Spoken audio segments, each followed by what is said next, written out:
This is where real conversations happen. Welcome to Sit Down Sundays on the Final Boss podcast, where the movers, the creators, the ones really making things shake, pull up, sit down and talk different. No filters, no fluff, just raw stories, real journeys, and the mindset behind success. From influencers to entrepreneurs to visionaries turning ideas into empires, we tap in with the people who don't just talk about it, they live it. This ain't just an interview, this is a seat at the table. So lock in, listen close, and learn how bosses move. Sit Down Sundays, only on the Final Boss podcast. New era, same boss.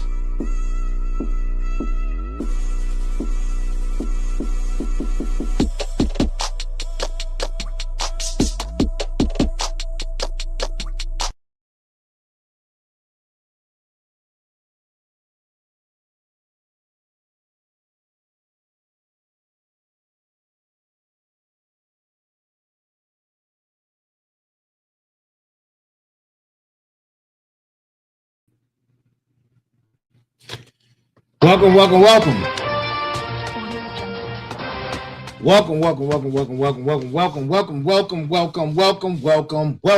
God damn it. Welcome to the Final Boss podcast.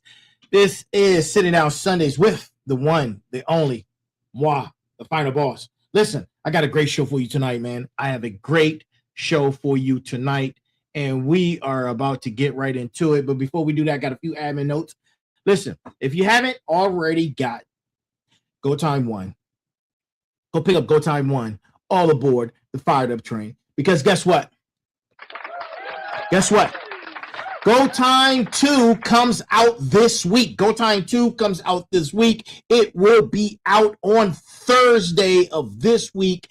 Guarantee. Go see it this Thursday. Be able to pick up Go Time 2. The train has left the station. The train has left the station. Go Time 2. Go pick it up. Go pick it up. It'll be out this Thursday where all books are sold. Look, before we get into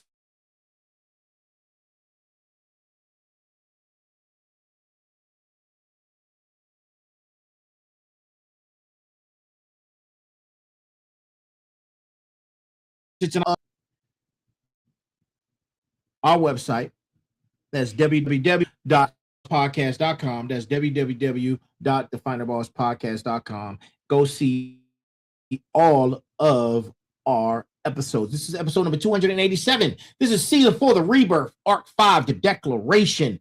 This is episode 287, man, 287. So tonight we're going to be talking about not every prison has bars, man. Not every prison has bars, and we're going to get into it in a few minutes. Look, if you want to send us an email, you have questions, concerns, you want to be on the show, shoot us an email. Look, all emails get read, right? Because I'm looking for those emails for people who want to be on the town hall. So if you want to shoot us an email at info@thefinalbosspodcast.com so you can get on the show at our town hall, right? At our town hall. So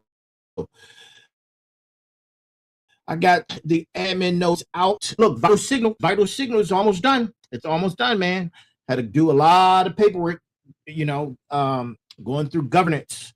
A lot of governance, man, that has to be taken care of for that. And I'm talking about from the government, right? So got to follow their rules, right? So Vital Signal will be out before you know it, and we can go ahead and get started. Let's see. We went over the admin notes. We Go Time 1 is out. Go Time 2 is coming out this Thursday, and Vital Signal, right? And our email. I think we got everything, right? So let's get rid of the banners before we get into this tonight's show. So, like I said, this is season 4, the rebirth, arc 5, the declaration. On our way to episode 300, which is the harvest, season 5, the harvest, man. Got big things coming for the harvest. It is around the corner, man. It'll be here before you know it. We are 13 episodes out, and I want to make sure that we're prepared, right? I want to make sure that we are prepared for the arc before season 5, the harvest. Now, let's get into tonight's show. Now, if you question, you've never been arrested, probably, right? Some of you have, some of you haven't, right? You've never seen the inside of a cell. Some of you have, some of you haven't. I have, right? Listen, you've never worn a number instead of a name. Some of you have, some of you haven't, right? And if you have been serving time longer than some men do for felonies, right? In a prison, nobody indicated you for or indicted you for, right? Built with your own hands. We're talking about prisons. It's built with your own hands, brick by brick, out of comfort and fear of the four walls of a room you call safe, right? Tonight, we are going to open the file in those prisons that don't show up on a record, right? No bars, no visiting hours, just you. And the sentence you keep renewing every single morning that you don't walk out, right? Every single morning that you don't walk out. But before we get into it, man, let's get into the brass tacks of the evening. The brass tacks of the evening is this coming from yours truly, right? The prisons that hold the longest sentences are the ones where you volunteered to be the guard, right? I'm going to say that one more time. Test. I'm going to say that one more time. The prisons that hold the longest sentences are the ones where you volunteered to be the guard, right? That is the brass tacks, and it's coming from none other than myself, right? Coming from moi, right? So, some of you are new here. Thank you for joining us. You're at the right place, right? And good evening, final bosses. Good evening, warriors. Good evening, motivators. Good evening, everyone that's in the community, right? Everyone that's in the community. Final bosses too, right? Final bosses, motivators, warriors, right? Everybody. Now, I hope that you're taking a moment to sit down, right? And you're watching this sitting down, right? Now, we're gonna unlayer some things, right? So take the armor off, right? Because tonight's sanctuary isn't for the version of you that performs. It's for the version of you that's honest. Look, we are 287 episodes into the rebirth, right? 17 episodes from the close of the declaration. And I need you to hear this clearly before we go one word further. Not every prison has bars. Some of the most airtight sentences in the country are being served by free men. Men with keys to their own front door who haven't walked out of a room with passports full of stamps, who haven't left the same four opinions about themselves since high school. You can be unshackled and still be incarcerated. You can walk around all day with nothing physically stopping you and still be doing hard time. And here's the declaration for tonight, right? And it's the one I need the smarts to sit with analytically, right? The final bosses to sit with honesty, the motivators to sit with emotionally, and the warriors to sit with tactically, right? Because every one of you is going to leave here tonight with a different assignment built off the same truth. The prison is real. The bars are optional. What holds you is architecture, beliefs, comfort, environment, right? And self-inflicted wounds you keep reopening because at least the pain is familiar. A cell doesn't need concrete to hold you. It needs your consent. And most people give it every single morning without ever reading what they signed. And I want to open a loop right now, right? I want to open a loop right now that we're not going to close until later on of the show. Because somewhere in the next hour, I'm going to tell you about the exact day I realized I was standing in the sale of my own construction, right? Not a metaphor, an actual morning, an actual mirror, an actual sentence. I had been serving without knowing I had a release date the whole time, right? So hold that, sit with it, right? We'll get into that later on, right? So tonight, we're going to be walking through 4 kinds of prisons that never make the evening news, right? We're going to be talking about the mental prison, the one built out of the stories you tell yourself before your feet even hit the floor. We're going to be talking about the prison of comfort, the cell with good Wi-Fi, soft bed, and a warden who looks exactly like you in the mirror, right? The self-inflicted prisons, the ones that are filled with pride, shame, and procrastination, and the quiet addiction to being the person everyone already expects you to be. And the environmental prison, right? The rooms, the relationships, and the noise you've allowed to set the boundaries of your entire life without ever asking to justify the sentence, right? This is the declaration arc. We don't do soft in this arc, right? We name the things by their real names, and tonight the name is prison. And I need you to stop flinching at that word every time I say it, because the moment you can say it out loud, you stop being its property, right? And I want to be clear about something before we go one step further, right? Because I know this community. And I know somebody's listening right now is already building a defense in their head for why their situation is different, why their sale is actually just reality and not architecture, right? Sit with the reflex of that for a second. Notice how fast it showed up, right? That reflex is not evidence the sale is real. That reflex is the warden clocking in for the night, the shift of the moment, and the shift, the moment the topic got named, your stomach started churning. Your stomach started churning, right? So let's get into it, man. Let's get to work. We got work to do, right? This is Sitting Down Sundays, right? So a prison isn't built in a day, number one. And neither is the one you're living in right now. Nobody wakes up one morning and constructs a mental cell in the afternoon. It's laid brick by brick, and every brick has a name.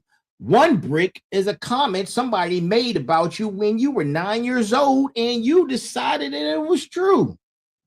Another brick is a failure you never got the full story on. You just filled it under, this is who I am, right? And then you moved on. Another brick is a decision you made to play it safe exactly once. And it worked out well then, and it worked out well enough that you made it a lifelong policy, right? That's the architecture.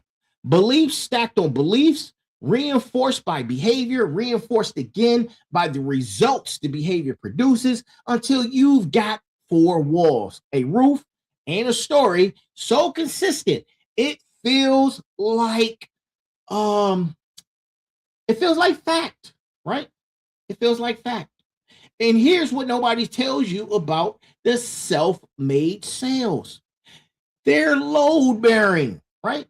You didn't just build the walls, you built them to hold weight. Your whole entire identity leans on them, right? Your relationships adjust around them. Your calendar gets scheduled to avoid testing them, right? And the tragedy is you'll defend the walls of your own prison harder than you'll defend your own front door. Because on some level, right? You've convinced yourself The walls are keeping something out instead of keeping you in, right? Now, I want you to think about that. I want you to think about the last time somebody challenged one of your limiting beliefs, right? And genuinely challenged those beliefs, right?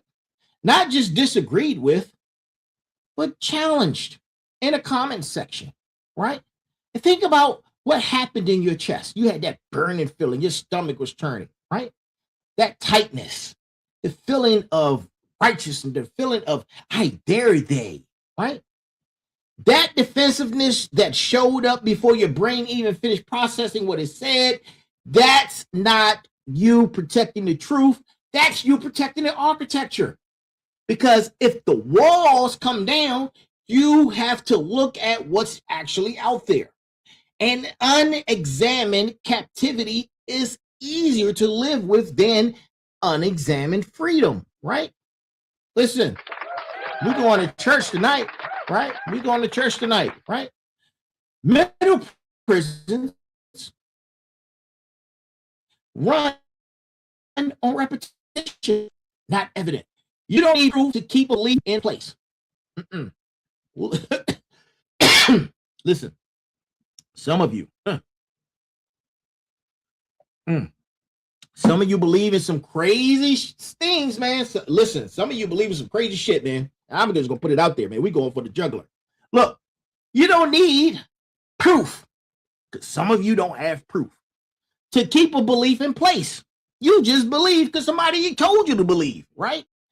You just need to repeat it enough times that questioning it feels exhausting than living inside of it, right? A lot of those isms, right? We're not going to talk about the isms, but a lot of them isms and ist come from false beliefs, right?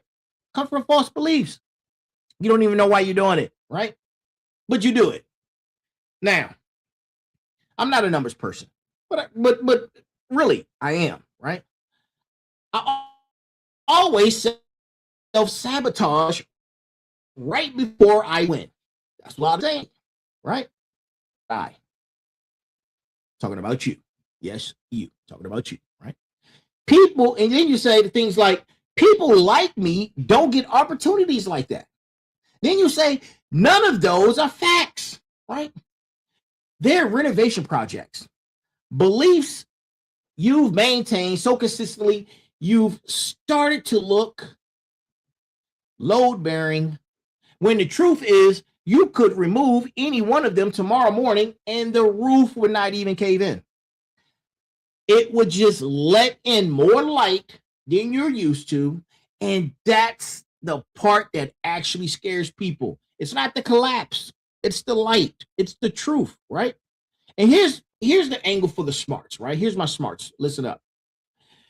For a second, before we move further, right?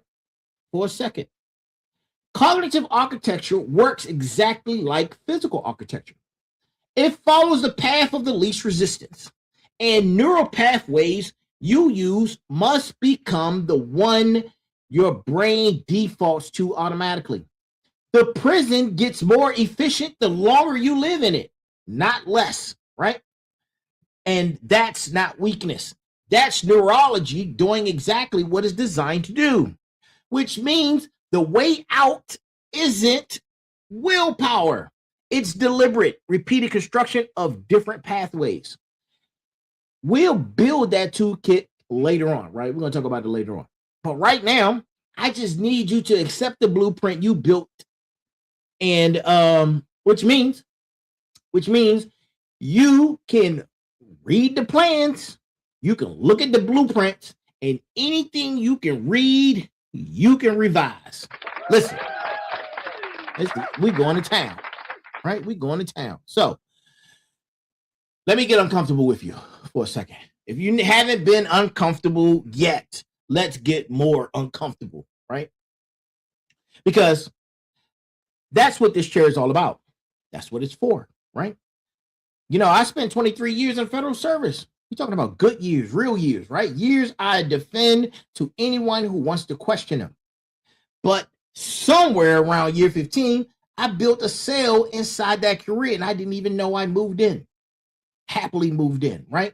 The cell was called This is Stable, and stable is safe, and safe is enough. And I told myself the story so many times, I stopped sounding like a story, and it started sounding like wisdom. I had a title, I had a mission, I had a role, right? I was braggadocious about it, right? And that mattered. I was a branch chief, right? And decisions from me being in that position carried real weight.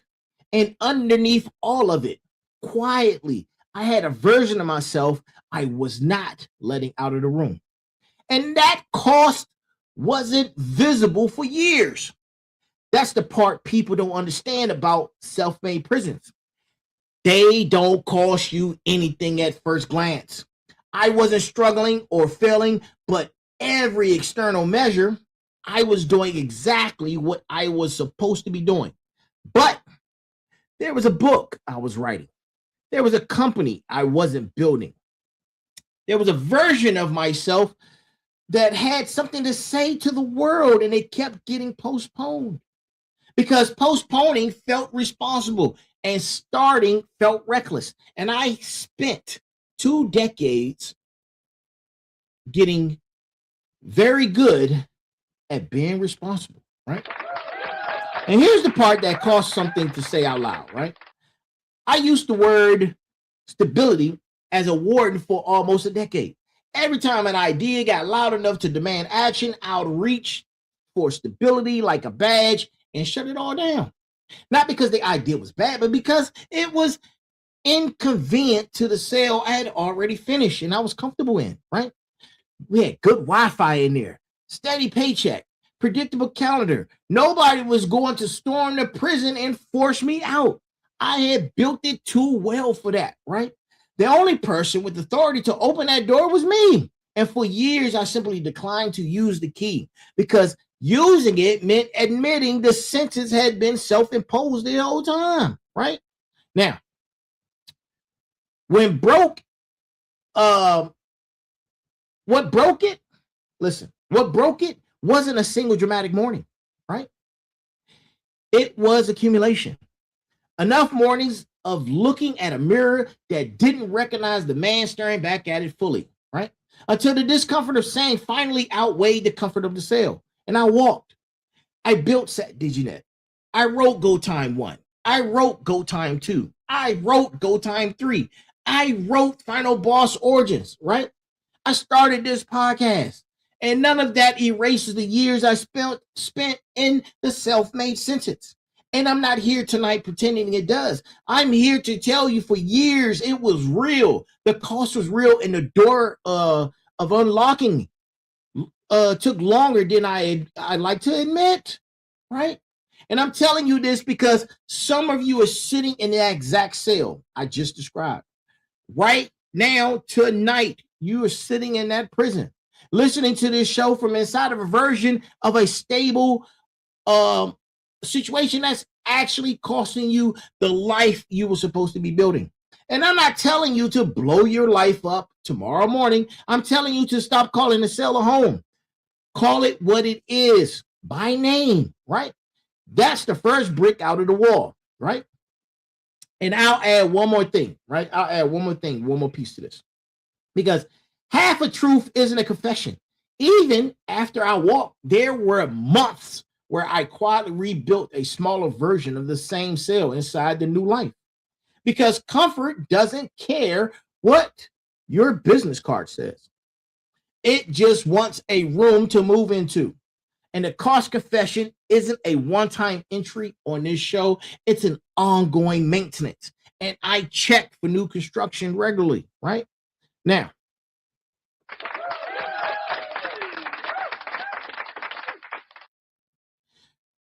comfort, right? Let's talk about comfort. Because comfort, it doesn't announce itself as a threat, right? And that's the entire design flaw in how we think about it. We treat comfort like a reward, like something you earn and then you get to keep. When in reality, comfort is one of the most sophisticated wardens a human being would ever be assigned because the warden doesn't wear a uniform, right? It wears your face. It talks in your voice. It uses your own logic against you. It never once tells you you can't, right? It never tells you can't. It just keeps whispering, not yet, not today. You've earned to take a break, right? Until not yet becomes the permanent address you live in, right? And here's what makes prisons of comfort more dangerous than almost any other sale on tonight's list, right? We talked about the 4, right? Because it feels good. Every other prison we're talking about tonight, the mental, environmental, self-inflicted, has some level of visible discomfort attached to it. You can feel a limiting belief shaft, right? You can feel a toxic environment drain you, but comfort doesn't chafe. Comfort smooths. It rewards you in real time for staying exactly where you are, which means your own nervous system is working against you and your own growth, actively reinforcing the sentence every single day you don't push against it, right? Now think about it. Think about it, man. Think about the last goal you quietly let die. Not the one you failed at loudly, right? Not that one. The one you just stopped mentioning, right? And nobody took it from you. No crisis stole it. You simply got comfortable enough in the current version of your life that the discomfort required to chase the goal started to feel unreasonable. That's the warden doing his job. Comfort doesn't fight you head on. It negotiates. It offers you a version of contentment that's just not satisfying enough to make ambition look like unnecessary risk, right? And here's the part you should sting a little, right? Because comfort is the only warden in this episode who has your full cooperation. The mental prison you built partly out of with old wounds that you didn't choose, the environmental prison that has other people and circumstances who had a hand in constructing, right? But the prison of comfort, you maintain that voluntarily on a subscription basis, and you renew it every time you choose the couch over the work, the routine over the risk, the certainty over the climb. Nobody's holding a gun to your ambition. You're just choosing repeatedly, quietly to trade it for ease, right? And look, I want the final bosses to sit in this specific thing right here, right? I want you to sit with this because, and think about it, because discomfort for a second, right? Discomfort for a second, because this is the honest accounting segment, which demands, where did comfort win this week? Ask yourself that question. Not last year, not back when things were hard, but we're talking about this week. Where did you have a chance to push and instead you soothed? Where did I'll start Monday show up for the 4th Monday in a row? I'm not asking you to answer out loud. I'm asking you to stop lying in the mirror about it, because the warden only keeps power as long as the inmate keeps pretending there's no door, right? And look, one more thing about this specific warden before we go on to the next part, which is part 2. It never resigns on its own. Comfort doesn't retire once you've gotten successful enough, disciplined enough, or old enough. It just renegotiates the terms of the sale to match your circumstances. Bigger house, same warden. Better title, same warden. The face changes with your life. The job stays exactly the same until you fire it, right? Now, let's talk about what the prison of comfort actually looks like, because I think a lot of people picture comfort as laziness. And that's too easy as a definition, right? It lets you off the hook. Comfort doesn't always look like doing anything. Sometimes comfort looks like staying busy inside a container that was never supposed to be permanent. You can be exhausted, overworked, and still be sitting in a prison of comfort because the exhaustion is familiar and familiar feels safer than the unknown territory of actually changing your life. The prisons of comfort has 4 furnishings, right? And I want you to recognize them because once you can name the furniture, you can recognize the room, right? So let's talk about it. Let's talk about it, right? Let's talk about it. First, routine, right? Routine. The schedule that used to serve you and now just contains you, right? That's the first one. Second, identity. The version of yourself other people expect that you keep performing even after you've outgrown it. Because changing the performance risks changing the relationships built around it, right? That was number 2.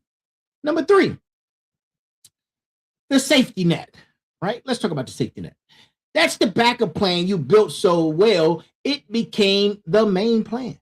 Quietly replacing the ambition is what it was supposed to protect, right?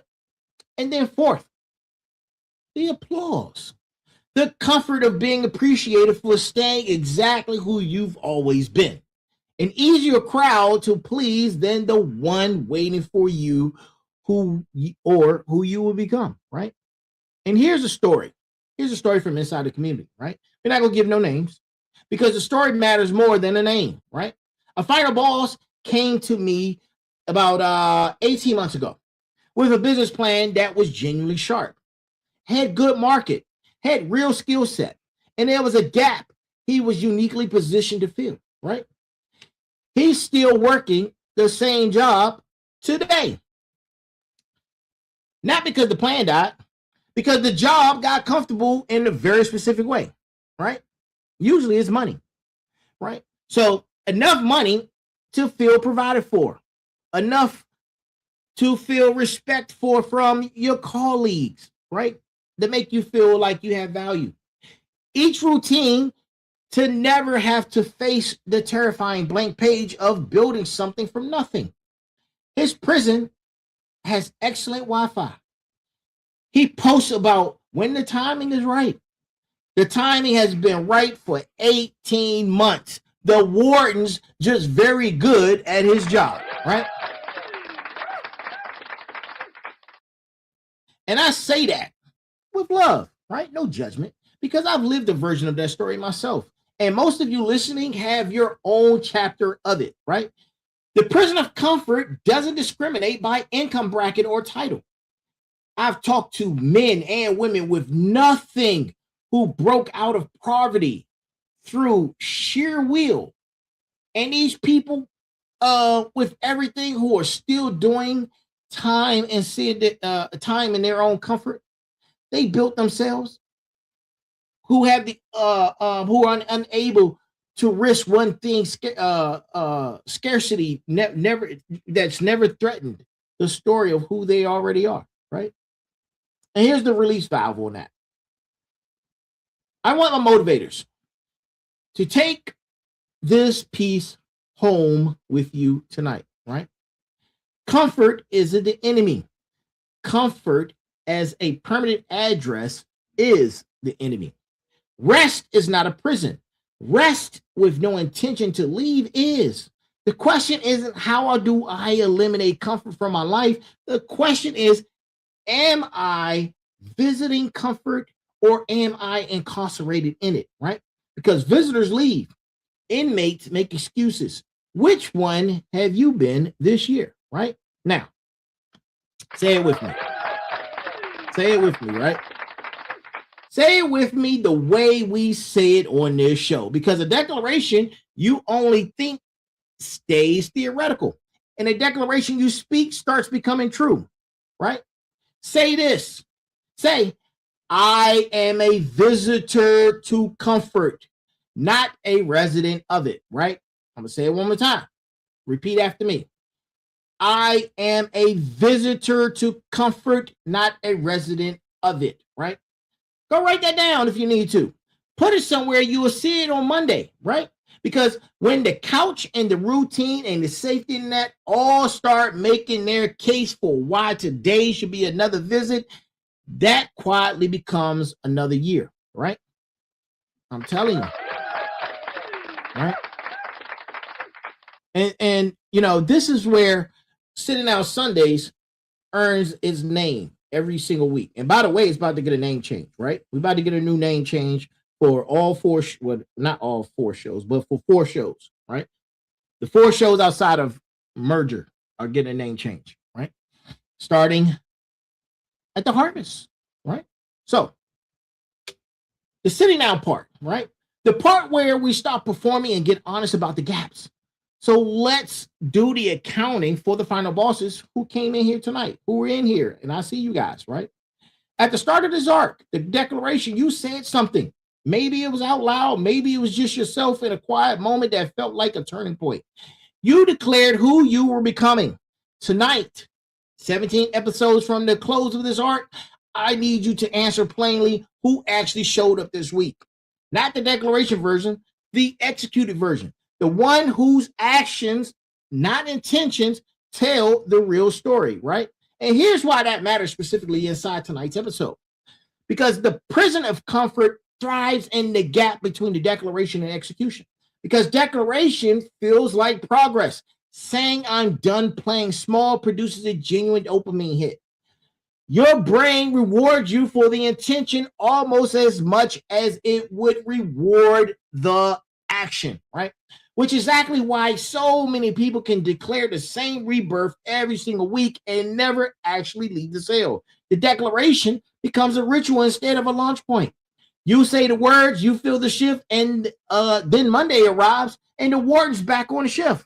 And comfort wins again, quietly, without a fight, because you never actually built the exit plan. You just built the speech, right?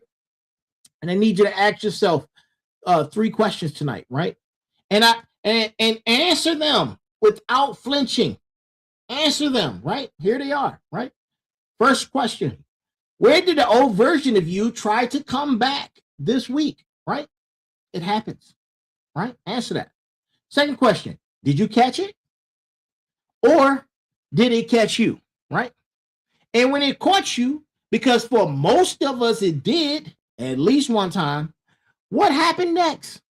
Did you course correct inside the same day? Or did you let one slip become a full week and 1 week become the new baseline? The last one, that last question or the last part of that question is where the real damage happens. Not in the single slip, but in the quiet renegotiation of the standard that follows, right? Look, I want to be honest about my own accounting this week because, look, I don't ask this community to do anything I won't do for them or in front of them, right? There was a moment this week where comfort offered me an easy exit from a hard conversation I needed to have. A conversation about direction, about accountability, about a piece of this operation that wasn't performing at the standard I set it for, right? I felt the pull to let it slide. To tell myself next week, the same way I used to tell myself, not yet. And that happened for a decade. But I caught it. Barely, right? But I did catch it, right? And I had the conversation. And it was uncomfortable. And it was necessary. And I moved something forward that comfort would have quietly buried, right? And that's the standard. It's not perfection, right? But catching it, having the ability to catch it. The gap between who you declared and who you executed isn't going to close because you feel bad about it. The guilt is comfort's cousin. It feels like accountability, but it changes nothing. The gap closes through the next single decision, made honestly, right after you admit the gap exists. So admit it, right? Admit it out loud, right? Say it in the chat. Drop it in the chat, man. Say it in your head.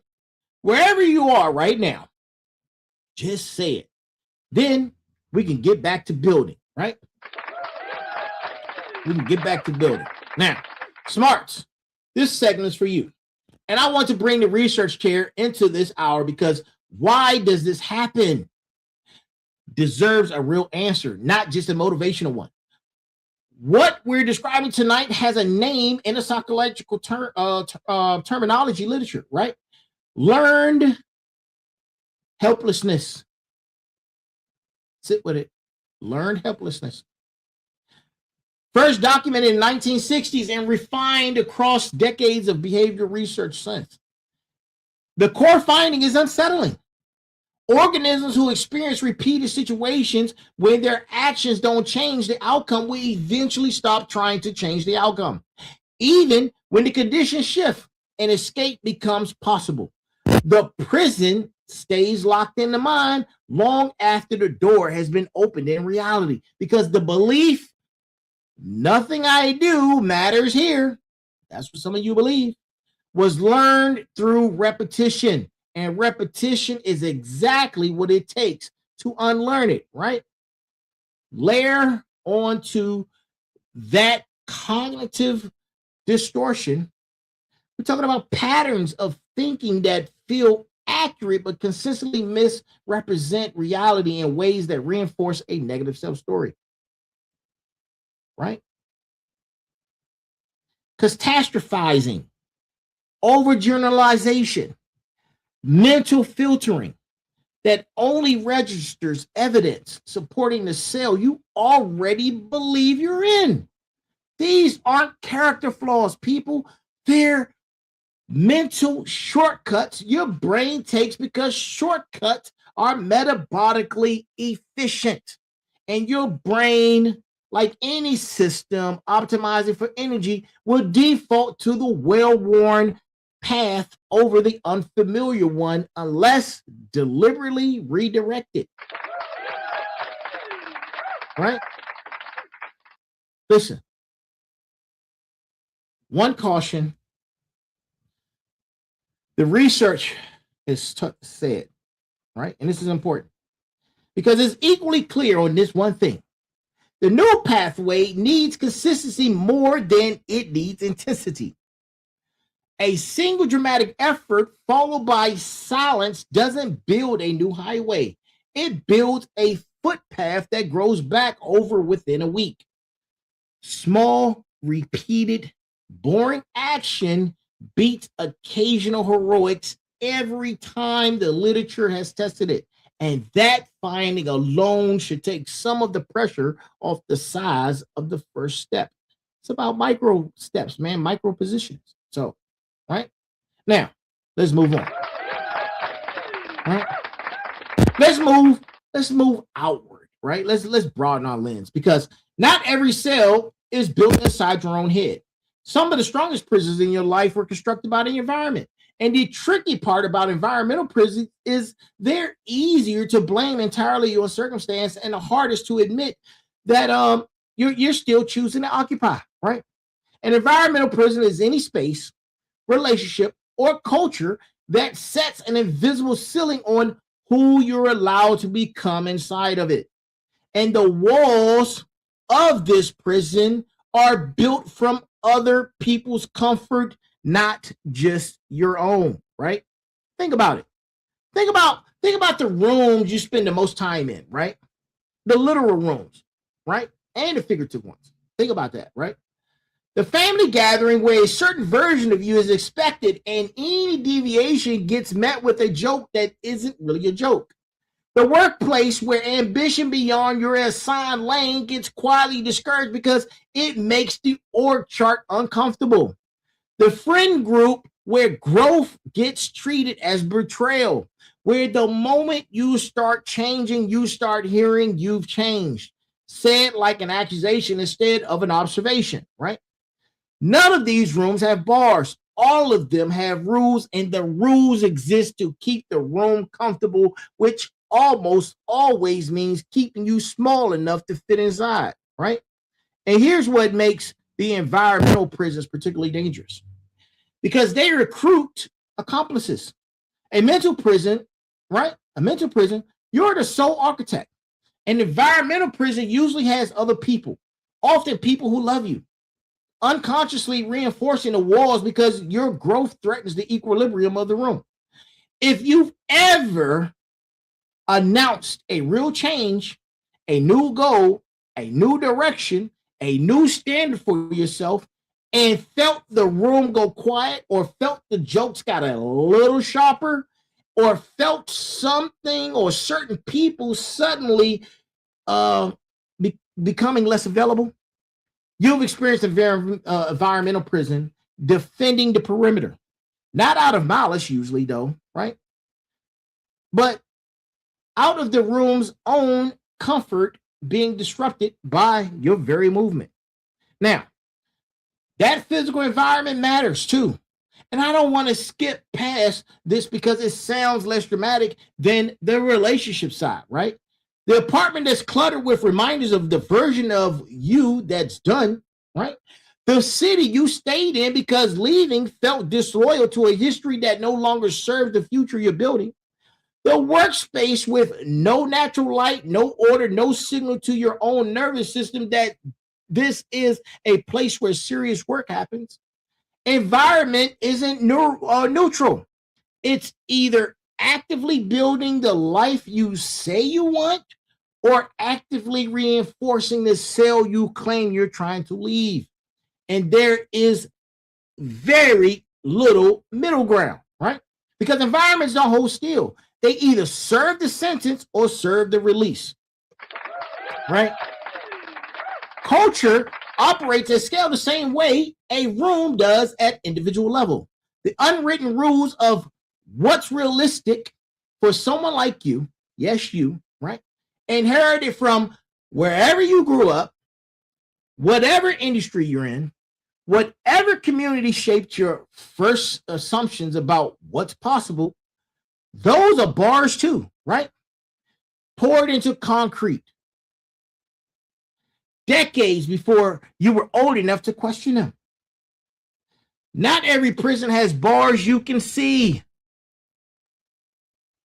Some of them are made of expectation, poured so early and so consistently that you mistake them for the shape of the world instead of the shape of a room somebody else built, right? So, got a message.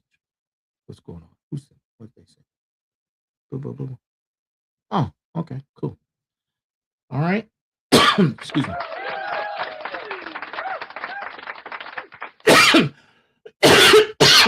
Choking. Right? Look. Let's talk about this. Let's talk about environmental prisons, right? Let's continue the conversation. And this one, right?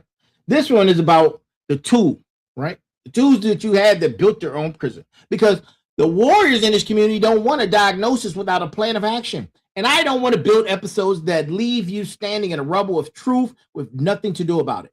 Because we got to do an audit, right? We have to do an audit. We always do audits on the show. So here's the environmental audit, right? Ask these 4 questions, right? And I want you running them against every major room in your life this week. Think about it, right? Sit with it. Not just thinking about them tonight and letting the thought evaporate by Tuesday, right? So look, here's question number 1. Does the room celebrate my growth or does it quietly punish it? Pay attention to the actual reaction the next time you share a win or a new direction. Enthusiasm that matches your own energy is a room that's serving your release. A joke, a deflection, a fast subject change, a must be nice, as a lot of people say. Hey, you know how they say, hey, that must be nice, right? That's a room defending its own comfort at the cost of yours, right? And then there's question number 2. Question number 2.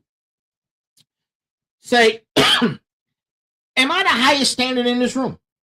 Or am I the lowest, right? Both are prisons, just built quietly, just built different, right? If you're consistently the person everyone else looks up to with nobody pushing you further, you're in a comfort cell with a great view with no growth, right? You're just looking out the window, enjoying the scenery in your own prison, right? If you're consistently below the standard of the room in a way that erodes your confidence instead of elevating your effort, that's a different cell. But a cell all the same, right? Because rooms should always stretch you, not just contain you, right? Not just contain you, high or low, right? Not higher, either high or low. Look, and then there's question number 3. Ow, man, my back. Either ask yourself, would the person I'm trying to become recognize this room as one of those regular stops, right? And be honest here, man. You got to be honest about these audits. We're not talking about the person you are. We're talking about the person you declared yourself becoming back at the start of this arc, right? If that future version of you would have already outgrown the room, you're not living in your future. You're renting space in your past and calling it stability. Right? Now, question number 4, and this might be the hardest one, right? What has this room cost me that I've never actually added up? Not just time. We're talking about even though, look, time does matter. Time does matter, right? It's one of those variables that does matter. We're talking about what opportunities did you quietly decline because this room wouldn't have approved? What version of your voice did you soften because this room rewards agreement over honesty? Environmental prisons charge rent, and the currency is almost some piece of your authentic self, right? Paid in small installments, so gradual, you never notice the balance until you try to leave and realize how much you've already spent. Run all 4 questions against at least 3 rooms this week. 1 relational, 1 professional, 1 physical. Write the answers down, right? You'll notice a pattern first, and the pattern is usually the same room showing up across all 3 categories, which tells you exactly where the real audit needs to start, right? And here's the tactical piece. Warriors, and this is your battle plan for your audit. You don't have to burn every room. You don't have to burn every room down this week. Some rooms deserve a direct conversation before an exit, because people who love you often adjust once you name the pattern out loud. So name it, right? Because most environmental in prisons is unconscious, not malicious. But some rooms will not adjust, no matter how honest the conversation is, because the room's comfort depends on your containment. Those rooms get less of your time starting this week, not eventually. The audit is done first, comfort second, confront next, reduce exposure. So reduce exposure to what you change, right? And then that's the sequence. Then you run it, right? That's the sequence, and then you run it. Now,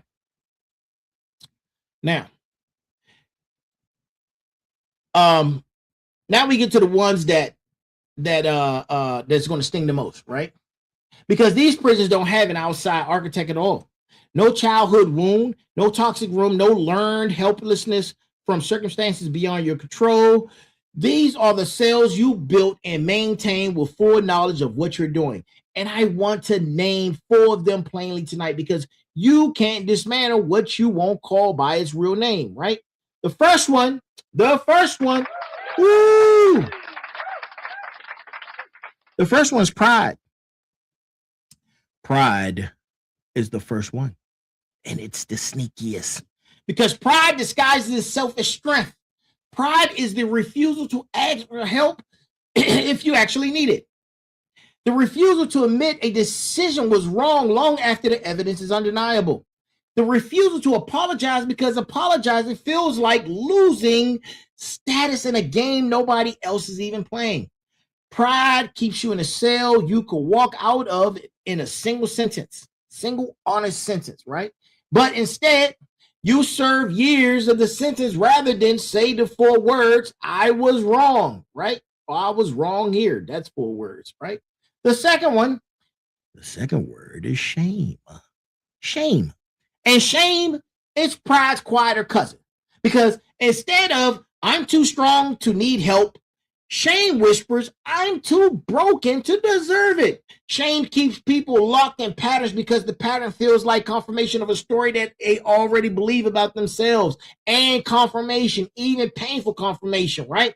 Feels more bearable than the vulnerability of trying to prove the story wrong and possibly falling or failing in front of witnesses, right? The next one, this is a big one. Procrastination. Procrastination, right? And I want to be precise about procrastination and talk about what it actually is, because most people misdiagnose it as laziness. Procrastination is almost always fear wearing a scheduled problem as a disguise. You're not too busy to start the business, write the book, have the conversation. You're avoiding the risk finding out what happens if you actually try and it doesn't work. Or worse, what happens if you try and it does work?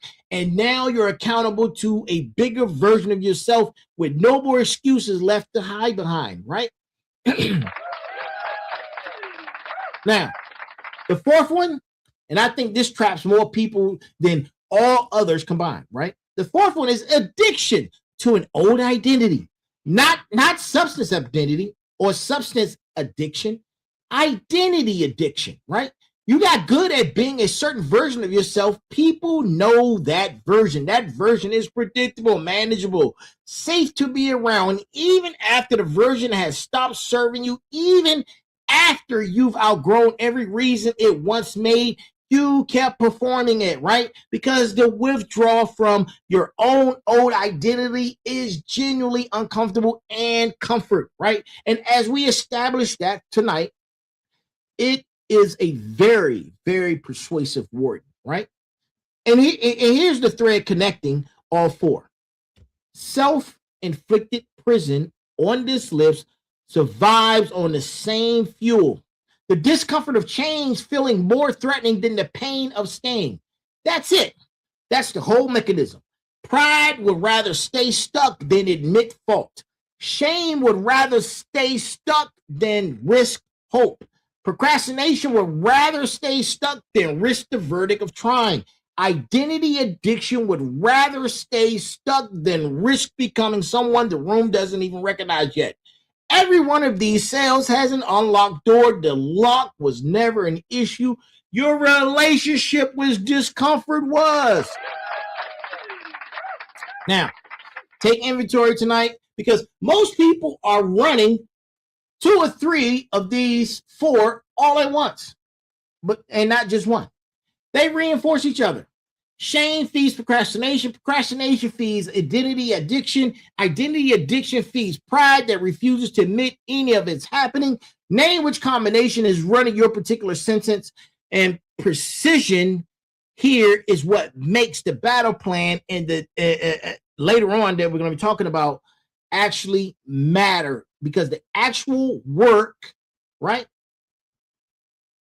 It actually works. And it's not about just sounding good. It actually works. Look, we're going to go over, right? We're going to go over. Give me 10 minutes of your time, right? Give me 10 minutes of your time, right? Because warriors, listen, I'm not giving you theory here. I'm giving you the operational sequence for breaking out of whatever cell that's holding you tonight that you recognize yourself as sitting in, right? War doesn't run on inspiration. It runs on plans. So here's the plan. 4 phases. And I want you executing phase 1 before you go to sleep tonight. Not starting on Monday, right? We don't do that. We do it now. And look, we already covered what the phrase actually means earlier in the episode. So phase 1, name the cell precisely.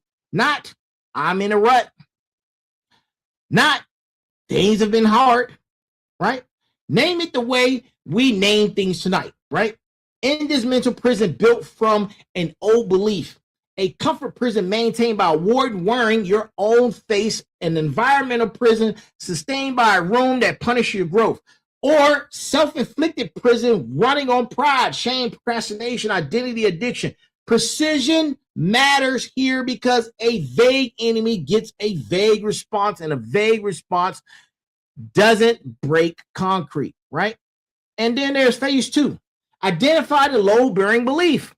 Every cell has one belief holding the structure together, right? Now go back in this episode, rewind when you get a chance, go look at the architecture, right? I think I said that somewhere around in segment 2. What's the sentence you have to stop believing for this cell to structurally fail? Write that sentence down. Not think it, write it, right? Because a belief on paper can be examined in a way a belief floating in your head cannot. Once you see it in your own handwriting, you can start interrogating whether it's actually true or just well rehearsed, right? And then there's phase 3. Take one action, one, that the old belief would never have permitted.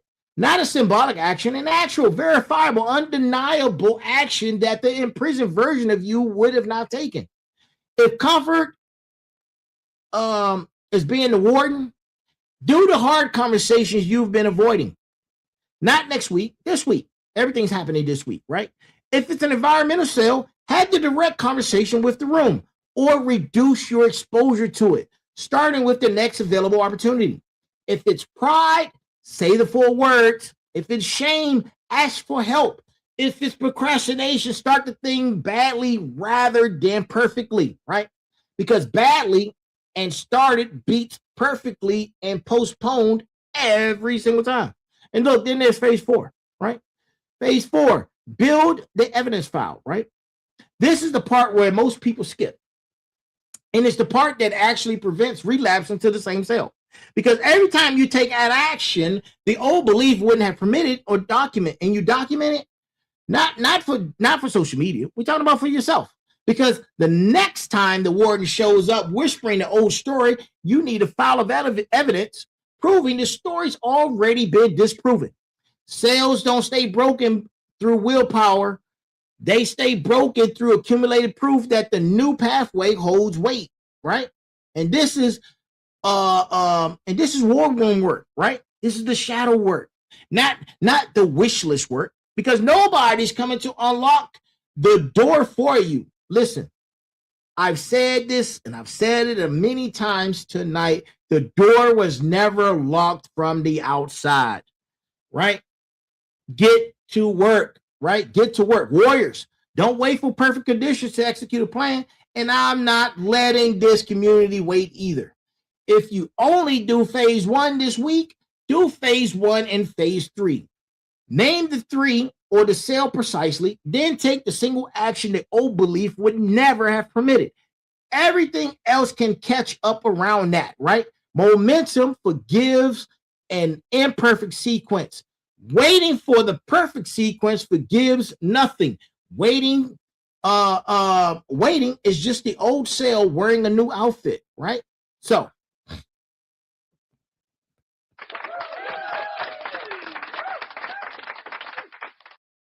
and then you want to get to a moment where you realize you've always had the key, right? And that specific moment, when you realize it, I want you to live in that moment for a minute, right? Because plenty of people in this community have lived it. Whether you're staying in the middle of your own life and something shifts, not dramatically, not with fireworks, but just quietly and completely. And you realize the door was never locked. Not the door is now unlocked because of something I did today, but the door was never locked. You had the key this entire time in your pocket and you just hadn't reached for it, right? Because reaching for it meant admitting the whole sentence had been optional, right? That moment carries 2 emotions all at once, right? And I want to normalize both of them because people expect only one and get confused when the other shows up too, right? Because number 1, there's grief. We're talking about real grief. We're talking about years spent in a cell that didn't need to hold you, for the version of yourself who could have started sooner, for opportunities that closed while you were negotiating with the warden who was never actually in charge. Let yourself feel that, right? Feel it. Don't rush past it. Don't let anyone tell you it's not valid, but because it is, because the prison was self-made, right? Time spent is time spent, right? Some of you in those relationships know exactly what I'm talking about. And this deserves an honest accounting, not a bypass, right? And here's what I want you to do, right? Carry out after the segment, right? And say to yourself, you're not behind, right? The time that you're supposed to do it is the time you're supposed to do it. I know that word gets thrown around loosely in motivational content until it means nothing. So let me be specific about what I mean, right? Behind implies a fixed race with a fixed finish line. Other people are approaching faster than you. That's not what this is. This is your sentence. Self-imposed and self-imposed sentences can end the moment you decide they end. Not next year. Not when conditions are perfect. The moment you decide, that's the entire emotional reset. Not you should have started sooner, but you can start now. And now is not too late. Now is never too late, because now was always the only time the key actually worked. Let that sit. Let the land fully let that land fully, right? And before you move on, because everything that follows the verdict closely, because it's easier to receive from a place of relief than a place of shame. You are not being sentenced again tonight. You're being handed back the key of your life, right? That was never lost. The key was never lost, right? Now, we're almost done, right? Let's close the loop, right? Let's close the loop, because I told you, I'll tell you about the exact morning I realized I was standing in a cell on my own construction. And I didn't open loops on this show that don't close, right? It wasn't dramatic. There was no single event, no crisis, no ultimatum from anyone else. It was a regular Tuesday, midweek, mid-career, and I caught my own reflection in the window on the way into a building I'd walked into hundreds of times before. And for exactly 1 second, I didn't recognize the posture. Not the face, but the posture. The way I was carrying myself like a man reporting for a shift instead of a man building a life.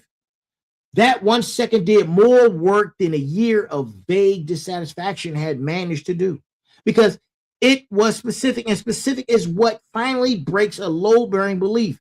That was the morning the door started actually opening, even though it took time after that to walk all the way through it, right? Look, I'm telling you that story, right, in full, because loops matter, right? What gets open gets closed, right? In front of this community, right? In front of the smarts, motivators, warriors, and final bosses, right? That's the discipline that I'm asking of all of you, right? Close those loops, open them doors. The conversations you've opened and never finished, the declarations you've made and never followed through. Close those loops, right? Don't let them sit open indefinitely the way I let mine sit open for years, longer than they needed to, right? Listen, that's the whole ask of tonight. It's a small one on purpose. One word in the chat right now, right? One share, one name added, right? If you want the deeper map, email me, right? This community doesn't grow through pressure. It grows through people who got free deciding to hand somebody else the same key. Now, look, we're almost done. I said 10 minutes. We're almost done, right? Final bosses. And this is the parts that sitting down Sundays doesn't change no matter what topic brought us to the chair. The sanctuary holds every single Sunday, because rebirth isn't a one-time event. It's a discipline that compounds weekly. And tonight was another brick in that wall. This time, a wall we're building instead of a wall we're tearing down, right? And here's what I want each pillar walking away with tonight specifically, because nobody leaves this hour, this segment, this show with a vague feeling instead of a clear assignment, right? Smarts, you have the mechanisms now. Learned helplessness, cognitive distortion, neuroplasticity. You understand why the cell holds and why it can't be why it can be dismantled using the same biological machinery that built it. Final bosses, you did the honest accounting. You know the gap between who you declared and who showed up this week, and you know the guilt doesn't close it. The next decision does. Motivators, you have the emotional truth that the door was never locked, that the key was always in your pocket, and that starting now is not starting too late. Warriors, you have the 4-phase battle plan. Name the sale, identify the low-bearing belief, take the disqualifying action, build the evidence file.